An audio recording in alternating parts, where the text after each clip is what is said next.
Dios les bendiga, hermanos, con saludarles en este jueves 12 de febrero. Me da mucho gusto estar con ustedes. Soy el pastor Gilberto Gutiérrez de la Iglesia Bautista de México de Fe. Estamos con el capítulo 27 de Primero de Crónicas. Recuerdan ustedes los ladrillos de la unidad. Y el día de hoy quiero compartir con ustedes imperativos de la unidad. Recuerdan, estamos hablando de ladrillos porque el pueblo está reconstruyéndose, está construyendo el templo, ha construido el templo y ahora está construyendo la nación. Y están reorganizándose los levitas, los líderes, los cuidadores del templo. Y ahora dice el capítulo 27, los otros oficiales de David. Solamente vamos a leer dos versículos, el versículo 23 y el versículo 24, pero sugiero que usted lea todo el capítulo 27. Yo no lo voy a leer aquí por razones de tiempo, pero tenemos la palabra, usted la tiene, yo la tengo aquí, entonces podemos leerlo. Por favor, póngale pausa y léase todo el capítulo 27 y luego regresa conmigo y leemos juntos los versículos 23 y 24, de donde voy a compartir a ustedes las enseñanzas, pero que tienen relación con todo lo demás. Lo que habla el capítulo 27 es algo así como el servicio militar de los judíos. Parece que los capitanes son los 30 valientes de David, que ya estudiamos en otra ocasión, en otro tiempo, en estos devocionales, que hemos hablado de los valientes de David. Incluso en nuestra iglesia hubo un periodo de predicación los miércoles donde abordamos los valientes de David uno por uno, y aquí aparecen como capitanes, como algo así como generales o líderes de batallones de 24,000 personas, 1000 soldados, y tenían que estar presentes o tenían que ejercer su ministerio durante un mes. Y es un hecho que es algo así como un servicio militar. La demás tiempo del año, estas personas que servían como oficiales eran libres de dedicarse a lo suyo, a sus tierras, a sus animales, pero tenían que dedicar un tiempo del año para cumplir este ministerio, este trabajo.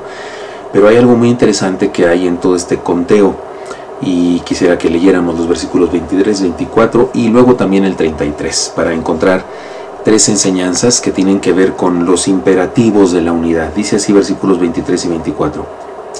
Y no tomó David el número de los que eran de 20 años abajo, por cuanto Jehová había dicho que él multiplicaría a Israel como las estrellas del cielo. Dios había prometido desde mucho antes de David a su pueblo que lo multiplicaría y que haría de él una gran nación.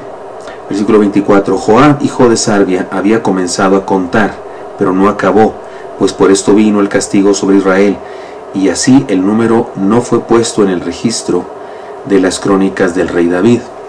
Estamos ante una situación aquí especial. Resulta que aquí hay un conteo de soldados, hay un conteo de oficiales, pero se nos dice que Joab comenzó a contar y que como no acabó de contar, porque esto fue maldición, Dios se molestó con David por el conteo, por aquel censo, y resulta que finalmente el número de lo que contó Joab no se puso en las crónicas.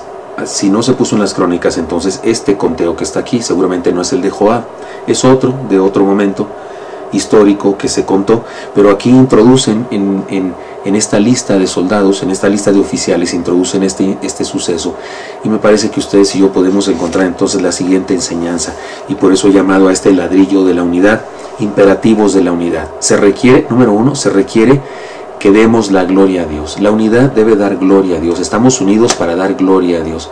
¿Han notado algo muy interesante en el Antiguo Testamento cuando se nos habla de los que construyeron la Torre de Babel? La verdad es que estaban muy unidos. Estaban muy unidos haciendo una gran torre para ir hasta la presencia de Dios, unidos hasta el cielo.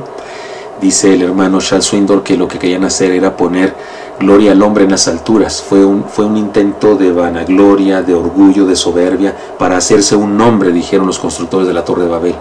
Y es un hecho que querían llegar a Dios, pero no lo iban a lograr. Sin embargo, iban a glorificar su intento.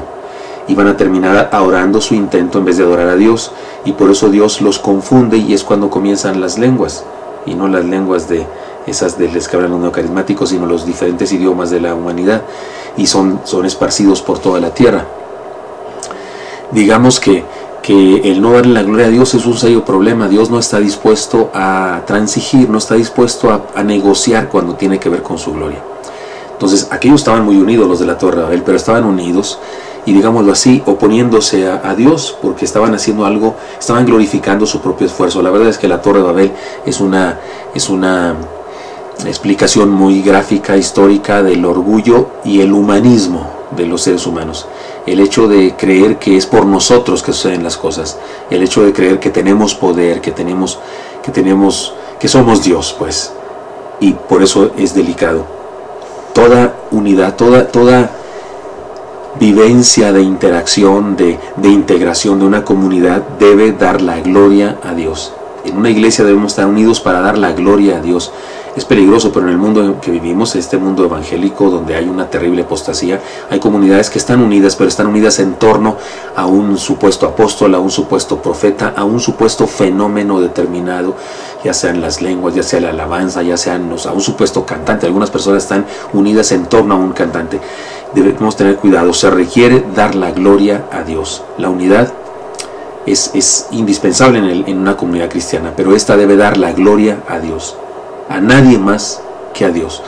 El liderazgo es importante, pero el liderazgo debe siempre conducirnos a la adoración a Dios, a la glorificación de Dios. Por eso tengamos cuidado los que somos líderes de no pretender aparentar que somos impecables o que no nos equivocamos. De hecho, debemos ser muy francos y transparentes y que se nos note lo imperfecto que somos, porque un grupo debe dar la gloria a Dios y a nadie más. En segundo lugar, se requiere unanimidad.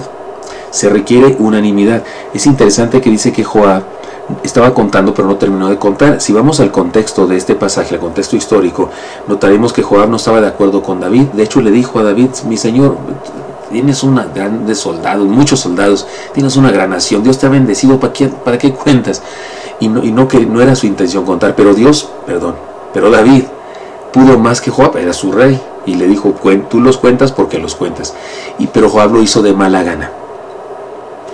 No puede haber unidad sin unanimidad.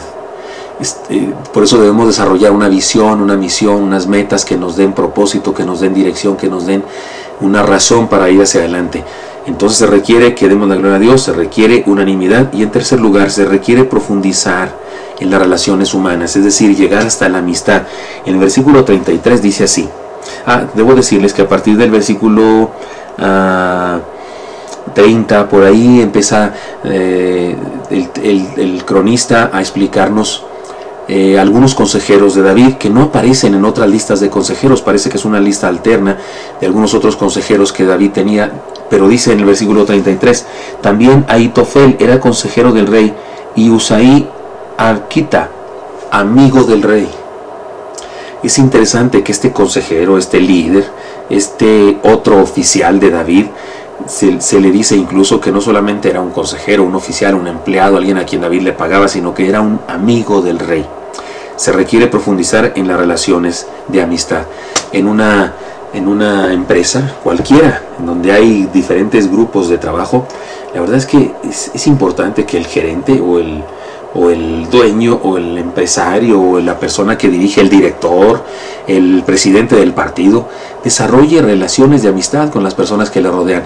Sería elevar su tipo de relaciones, su integración, sería elevar de una manera muy extraordinaria y beneficiosa el que sus subordinados no solamente fueran subordinados que le obedecen y que dicen a sus órdenes, jefe, sino que fueran sus amigos, sus cuates, personas con las cuales comparte la vida, personas que entienden su visión, que entienden su estilo de trabajo y que estén dispuestos a trabajar juntos.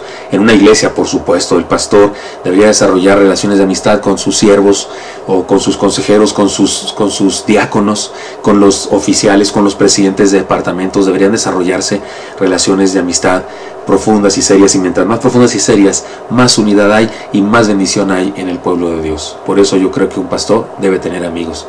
Hay personas que opinan que los pastores no debemos tener amigos, que deben abstenerse de eso para no provocar celos y no sé qué, y oiga, sin amistad se muere uno.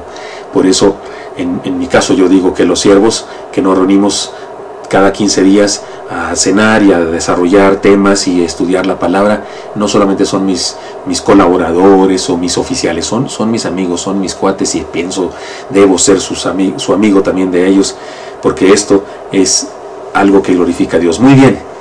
Imperativos de la unidad. Se requiere que demos la gloria a Dios, se requiere unanimidad y se requiere profundizar en las relaciones hasta llegar a la amistad. Espero que esto sea útil para ustedes, hermanos. Nos vemos el día de mañana. Señor, bendice a mis hermanos y mis hermanas. Haznos un pueblo unido, te lo pido en Cristo Jesús.